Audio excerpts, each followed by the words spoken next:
By centering our lives on correct principles, we create a solid foundation for development of the 4 life support factors. Our security comes from knowing that, unlike other centers based on people or things which are subject to frequent and immediate change, correct principles do not change. We can depend on them. Principles don't react to anything. They don't get mad and treat us differently. They won't divorce us or run away with our best friend. They aren't out to get us. They can't pave our way with shortcuts and quick fixes. They don't depend on the behavior of others, the environment, or the current fad for their validity. Principles don't die. They aren't here one day and gone the next. They can't be destroyed by fire, earthquake, or theft. Principles are deep, fundamental truths, classic truths, generic common denominators. They are tightly interwoven threads, running with exactness, consistency, beauty, and strength through the fabric of life. Even in the midst of people or circumstances that seem to ignore the principles, we can be secure in the knowledge that principles are bigger than people or circumstances, and that thousands of years of history have seen them triumph, time and time again. Even more important, we can be secure in the knowledge that we can validate them in our own lives by our own experience. Admittedly, we're not omniscient. Our knowledge and understanding of correct principles is limited by our own lack of awareness of our true nature and the world around us, and by the food of trendy philosophies and theories that are not in harmony with correct principles. These ideas will have their season of acceptance, but, like many before them, they won't endure because they're built on false foundations. We are limited, but we can push back the borders of our limitations. An understanding of the principle of our own growth enables us to search out correct principles with the confidence that the more we learn, the more clearly we can focus the lens through which we see the world. The principles don't change. Our understanding of them does. The wisdom and guidance that accompany principle-centered living come from correct maps, from the way things really are, have been, and will be. Correct maps enable us to clearly see where we want to go and how to get there. We can make our decisions using the correct data that will make their implementation possible and meaningful. The personal power that comes from principle-centered living is the power of a self-aware, knowledgeable, proactive individual, unrestricted by the attitudes, behaviors, and actions of others, or by many of the circumstances and environmental influences that limit other people. The only real limitation of power is the natural consequences of the principles themselves. We are free to choose our actions based on our knowledge of correct principles, but we are not free to choose the consequences of those actions. Remember, if you pick up one end of the stick, you pick up the other.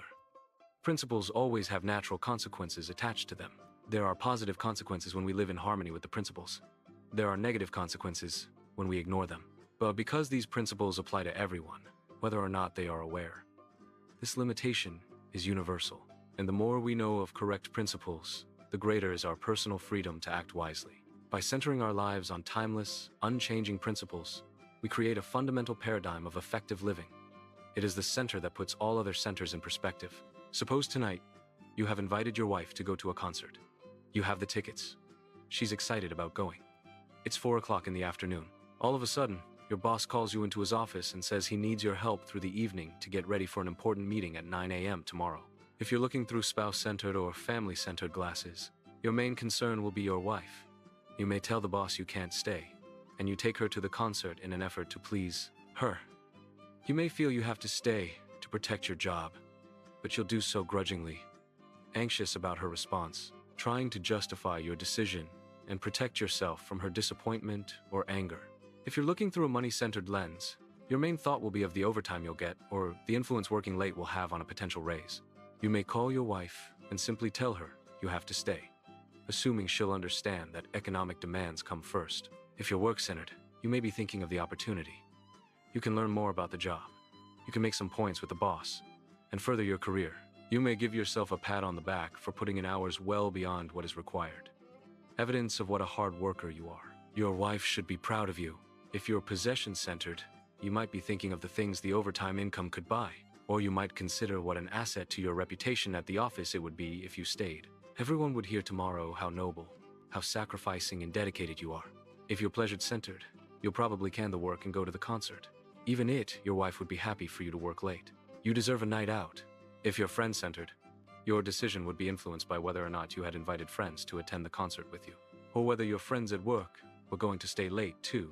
If you're enemy-centered, you may stay late because you know it will give you a big edge over that person in the office who thinks he's the company's greatest asset. While he's off having fun, you'll be working and slaving, doing his work and yours, sacrificing your personal pleasure for the good of the company he can so blithely. If you're church-centered, you might be influenced by plans other church members have to attend the concert, by whether or not any church members work at your office, or by the nature of the concert. Handel's Messiah might rate higher priority than a rock concert. Your decision might also be affected by what you think a good church member would do, and by whether you view the extra work as service or seeking after material wealth. If you're self-centered, you'll be focused on what will do you the most good. Would it be better for you to go out for the evening?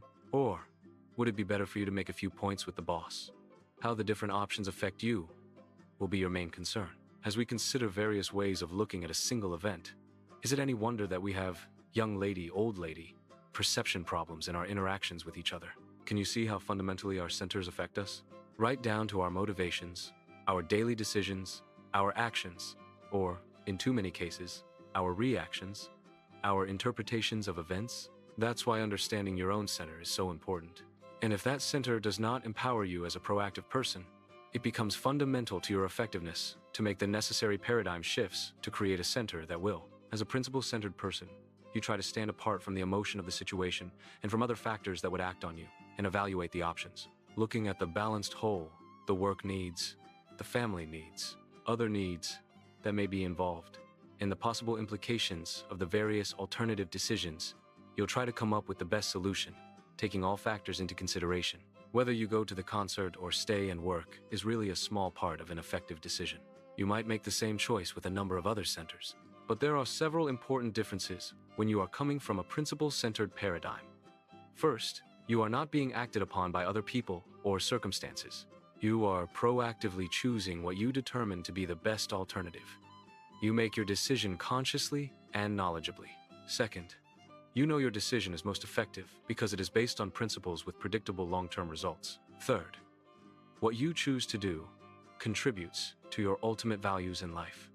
Staying at work to get the edge on someone at the office is an entirely different evening in your life from staying because you value your boss's effectiveness and you genuinely want to contribute to the company's welfare. The experiences you have as you carry out your decisions take on quality and meaning in the context of your life as a whole. Fourth, you can communicate to your wife and your boss within the strong networks you've created in your interdependent relationships. Because you are independent, you can be effectively interdependent. You might decide to delegate what is delegable and come in early the next morning to do the rest.